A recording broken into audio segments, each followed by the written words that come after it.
transpose of a matrix. Ya gaba ga matrix A ga element ɗinsa, find A transpose. Kar ka ce A power T, it's called A transpose.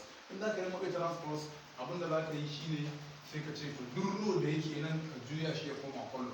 Wannan row ne, to in ka tashi zai koma column. Wannan row ne, in ka tashi zai koma column.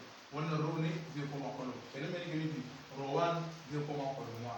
Row 2 zai koma column 2. Row 3 zai koma column 3. Ga shi aikace sai mu ce A transpose is equals to sai ka buɗe matrix bracket ɗinka.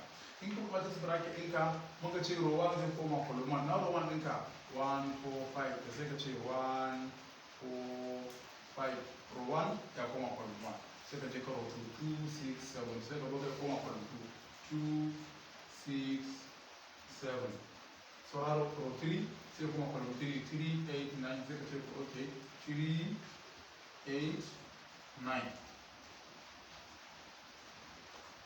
Da kallo wannan shine transpose of a matrix. Aka ce ka nemo row ya koma column, row ya koma column, row 1 column 1, row 2 column 2. Haka za ka juya shi.